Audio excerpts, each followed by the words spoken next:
Fala rapaziada, tudo tranquilo, tudo certo por aí? Espero que vocês estejam bem. Vamos continuar aqui falando um pouquinho mais sobre o treino de baixo volume e alta intensidade. E o intuito principal desse vídeo é tirar algumas dúvidas que vocês acabaram tendo e também acabaram me enviando lá pelo Instagram. Primeiramente, eu gostaria de agradecer muito a repercussão que o último vídeo teve. Realmente, nem eu estava imaginando isso.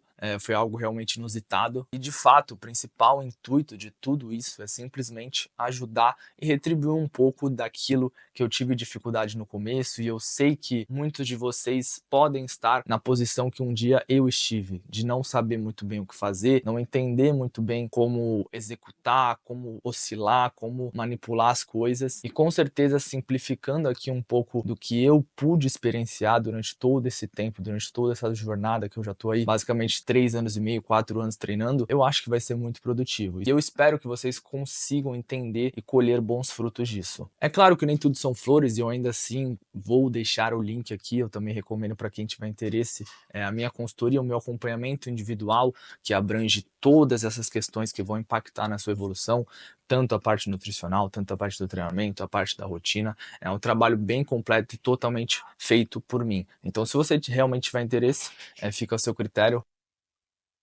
Bom, e sem mais delongas, vamos aqui para as perguntas que vocês tiveram e, obviamente, ao longo do vídeo eu também vou acabando pontuando algumas coisas que eu julgo muito relevante. Bom, eu dei uma anotada aqui nos principais pontos, nas principais perguntas e vamos lá. Parabéns pelo conteúdo. Você costuma alterar o volume de um microciclo para o outro? Essa pergunta veio do YouTube. Basicamente, toda essa questão de microciclo, macrociclo, oscilação, periodização ondulatória, periodização linear, toda essa, digamos assim, baboseira, isso é algo que voltado para a hipertrofia realmente é bem irrelevante. This unbelievable obsession with fatigue management is insane. Guess what? It's coming from people that don't even know how to train. These dudes that are needing to find something to talk about because they've got nothing to show you. So they just make up this bollocks of content.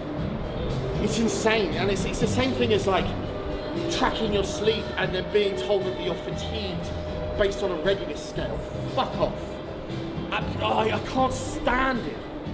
Throw that shit in the bin. Get a good night's sleep, wake up, attack your goals. That's it.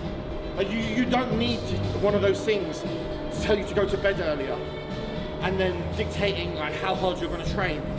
No, the work's got to be done. You ignore all of that, you do the work. Se você está trabalhando com volume adequado, se você está mantendo todas as variáveis controladas, seja a sua execução, seja a sua progressão, você não está progredindo de maneira errada, você não vai precisar se preocupar com isso. Isso é algo totalmente relevante para quem acaba se aventurando no mundo do powerlifter e, obviamente, para outros esportes que eu acabo não tendo tanta ciência. Porém, voltado exclusivamente para hipertrofia, se você realmente almeja o crescimento muscular, você ficar falando essas palavras difíceis só vai acabar te confundindo. Isso de fato não importa. É claro que isso não quer dizer que você nunca vai precisar de um deload, por exemplo, que é uma pergunta que vocês mandaram que eu vou explicar, mas essas nomenclaturas só vão servir para te confundir e realmente não tem nenhum propósito. Você precisa trabalhar com volume adequado, anotar suas cargas, manter a execução padronizada e progredir. Digamos, né, que depois de, mano, você fazendo isso por 12 semanas sem parar, 13 semanas, você progrediu a cada sessão, você se doou inteiro, você não errou na dieta, sua rotina estava perfeita, talvez chega um ponto que você vai falar, mano, eu tô fodido. Aí tudo bem, você vai tirar ali um pouco mais de dia de descanso, você vai abaixar o volume, talvez você pode até deixar algumas repetições na reserva para você dissipar a fadiga, mas isso é algo que principalmente indivíduos não treinados e bem subdesenvolvidos vão demorar muito para experienciar. Bom, vamos para a próxima pergunta. Depois de estipular o volume, você faz alguma variação na faixa de reps ao decorrer da semana? Essa pergunta veio do Instagram, se eu não me engano. Sim, eu faço e eu vou explicar, porém isso não é algo obrigatório. E principalmente se você ainda é bem iniciante e está naquela fase de você vai progredir de qualquer forma, Talvez isso vai atrapalhar um pouco, vai te deixar um pouco confuso, mas eu vou explicar de uma maneira rápida. O primeiro ponto para você fazer isso que eu vou falar, você precisa disso. Você precisa ter um caderno de treino e você precisa registrar basicamente tudo. Você precisa ter vários. Eita porra, tá até caindo a folha. Bom, resumindo, você precisa ter muitas anotações. Você precisa ter uma consistência muito absurda. Seu caderno de treino ele precisa estar longo para você fazer isso que eu vou explicar da maneira correta. Essa oscilação na faixa de repetições ela só serve para ajudar ainda mais o seu progresso, principalmente se você já atingiu uma força significativa. E o intuito disso é realmente oscilar no mesmo exercício. Então, digamos que você vai ter um levantamento terra, uma série para fazer, um treino que você tem de upper, lower, full body, que seja.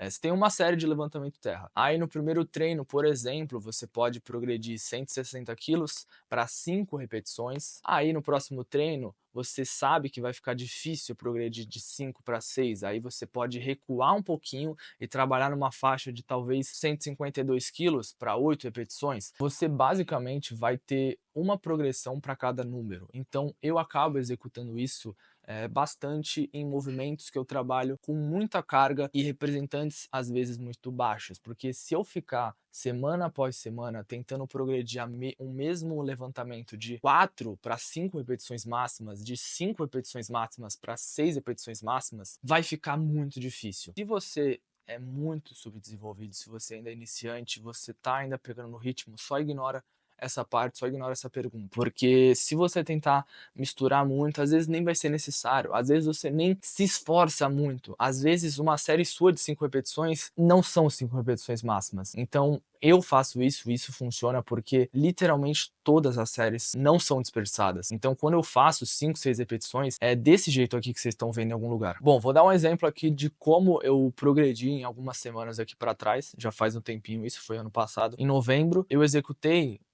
3 placas mais 7,5 quilos para 5 repetições. E no próximo treino, o que eu fiz? Eu fiz 3 placas mais 10 quilos para 4 repetições. Aí, como eu executei uma carga muito alta e um representante muito baixo, que no caso foi 4 repetições máximas, eu não vou voltar para 4 repetições máximas no próximo treino. Então, basicamente, no próximo treino, eu voltei e progredi 3 placas, mais 5 quilos, mais 1,25 para 6 repetições, entendeu? Então, é basicamente você olhar para trás do seu log, você tentar progredir, você mescla, mas isso não é necessário para você fazer em todos os movimentos. Movimentos isolados são bem mais simples, eu acabo fazendo isso mais ou menos só em movimentos que eu sei que tá um pouco mais difícil de progredir e eu sei que vai ser válido, mas de fato se você se confundir muito com isso, não faça. Bom, continuando aqui as perguntas, meu braço é ponto fraco, como faço para priorizá-lo? Bom, acho que isso é uma pergunta muito boa, já devo ter recebido umas 2, 3 vezes no Instagram, porém, isso pode ser um pouco duro, pode ser um pouco arrogante, mas a maioria de vocês não possui uma deficiência no braço. Talvez isso seja uma questão de distorção que você criou na tua cabeça, porque é bem difícil de ver alguém com braços bem subdesenvolvidos. Isso porque, de fato, se você executa qualquer exercício errado, você pode dissipar muito mais atenção para o braço do que para as costas. Provavelmente já deve ter visto alguém fazendo uma remada, uma puxada, que o cara tá, tipo, nitidamente quase só treinando bíceps e as costas dele estão bem inativadas. Se você acha que o seu braço é ruim, provavelmente seu peito é bem ruim e suas costas são ruins. Então é impossível o teu braço ele ser bom. Mas digamos que realmente você já está treinando muito tempo, você tem uma desproporção no braço. Se você quer priorizar alguma parte, você primeiro faça com mais frequência na semana, bata nesse músculo mais vezes, estimule ele mais vezes. E outro ponto, execute no começo do treino. Por quê? Porque no começo do treino você está menos fadigado. Você consegue priorizar os exercícios sendo executados em ordem diferentes. Então, se você quer deixar o seu braço um pouco melhor, faça no começo do treino ali 2 séries de rosca, 2 séries de extensão de tríceps, por exemplo. Mas voltando, 99,9 das vezes, seu braço não é ponto fraco. ou você não tem peito e não tem costas, ou você tem uma inserção do músculo muito feia. Então, por exemplo, não acho que você vai ter um braço do Arnold, não, porque sua musculatura não arredonda que nem a dele. Esse é um problema estrutural. Então você jamais vai conseguir se comparar com ele, mesmo que você levante milhões de quilos, porque ele tem o arredondamento, isso é uma questão genética. Continuando aqui com as perguntas, durante um treinamento full body ou upper lower, você acha válida a rotação de exercícios? Essa pergunta veio do Instagram também. Sim, com certeza, não tem como você... Quer dizer, você até pode, mas não vai ficar muito bom na prática e na teoria você repetir o mesmo treino de upper e o mesmo treino de lower. Se você tiver literalmente o mesmo treino nos dois dias, vai ficar bem complicado de você progredir. Se você é um indivíduo bem destreinado, você normalmente não é bom em nada. Então, se você ficar tendo milhões de alterações e diferentes exercícios da mesma coisa, por exemplo, você faz um treino, você faz RDL, no outro treino você faz SRDL, no outro treino você faz terra, na outra rotação você faz um déficit terra, então você vai ficar fazendo várias coisas e você não vai conseguir ficar bom mesmo, de verdade, naquele movimento específico. Então, por exemplo, num protocolo upper e lower, eu acho que mais do que 2 rotações, eu já acho demais. Tanto porque provavelmente você não vai nem saber configurar direito. E a mesma coisa num protocolo full body, você pode sim ter 4 rotações, mas você precisa configurar isso bem direitinho. E da mesma forma, se você tiver 3 treinos diferentes, você consegue um resultado excelente. Bom, vamos continuar aqui. Faixa de reps que você acaba recomendando exercícios isolados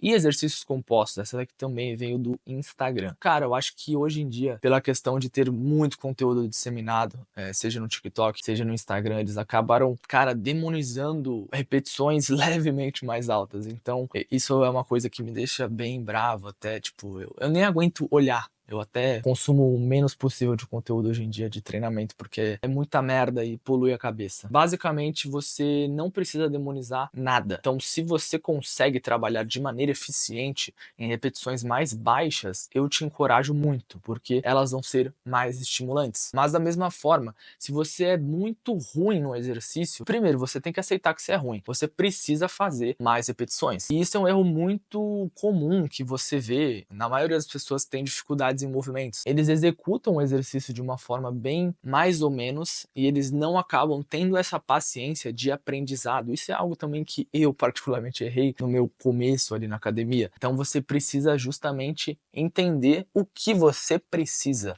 e não se compare com o que você vê no Instagram, com o que você vê daquele atleta fazendo, porque aquele cara, ele às vezes tem 10 anos de treino, ele já tem uma bagagem absurda. Se ele tiver muitas vezes de olho fechado, ele vai conseguir executar o exercício. Então entenda o que você precisa. Se você é ruim no exercício, ganhe um pouco de experiência e faça mais repetições. Não precisa ficar nessa questão muito presa de, nossa, eu só vou fazer 5 a 9 porque mais de 9 repetições é fadiga, fadiga, fadiga. Cara, para de ser retardado. Entenda que o principal ponto é no longo prazo você está ficando mais forte. Se você está ficando mais forte numa faixa de 8 a 12, de 10 a 15, 5 a 9, não importa, você está ficando mais forte, você está criando mais tecido. E muitas vezes você executar aquilo que você não quer e que normalmente você tem dificuldade, vai ser o que mais vai te ajudar. Então, de modo geral, trabalhe ali na maior parte do tempo uma abordagem de 5 a 12 repetições e principalmente exercícios isolados também pode trabalhar com representantes mais baixos, porém se certifique que você está fazendo o exercício correto, porque se você estiver fazendo algo errado, se seu cotovelo tá doendo, se teu bíceps não tá alongando e você tá fazendo merda, você vai se fuder fazendo repetições baixas e você corre um risco maior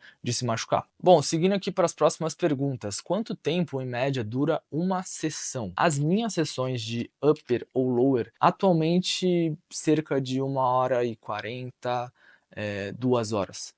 Isso que eu acabo descansando, eu não faço treino correndo. Se tiver um pouco mais vazia, talvez até 1h30. Mas de fato, esse é um tempo normal. Muitas vezes você pode ficar muito preso pensando que você não pode passar de 1 hora, que você vai catabolizar e não é muito bem assim que funciona. Da mesma forma, tem aquele tipo de cara que quer fazer o treino correndo, quer terminar tipo o mais rápido possível e parece que ele nem realmente gosta de treinar. Então, se você realmente treina direitinho, aqueça. Eu também aqueço muito bem na maioria dos exercícios. exercícios. Óbvio que eu também não perco tempo, mas muitas vezes tem cara que aquece muito errado, não acaba elevando a temperatura corporal, chega no exercício muito cru, faz uma série de trabalho porca, não progride, aí ele não sabe porque ele não tá conseguindo ir pra frente. Bom, a próxima pergunta. Deload no baixo volume, como programar? Eu acho que eu já dei um spoiler no começo do vídeo, mas basicamente essa questão do deload ela vai ser muito individual. Não é algo que você precisa programar. Você realmente vai sentir. O seu corpo basicamente vai pedir arrego. Voltando no ponto, você precisa ter bastante experiência para realmente entender que você precisa de um deload. Porque muitas das vezes vai ser algo muito mais mental, de você acha, nossa, eu tô cansado, fiz isso, fiz aquilo. Mas a maioria das vezes você consegue entrar lá na academia, você consegue fazer o trabalho, você consegue progredir. Isso é o que importa. Não importa a forma como você se sente fora da academia. Muitas vezes eu tô indo pra academia, meu posterior já tá doendo, meu peito já tá, tipo, levemente fadigado, eu já tô, tipo, com uma sensação estranha. Mas, cara, tu chega lá, tu senta no exercício, tu respira, tu se acalma, tu olha pro seu log e você progride muitas vezes. Então,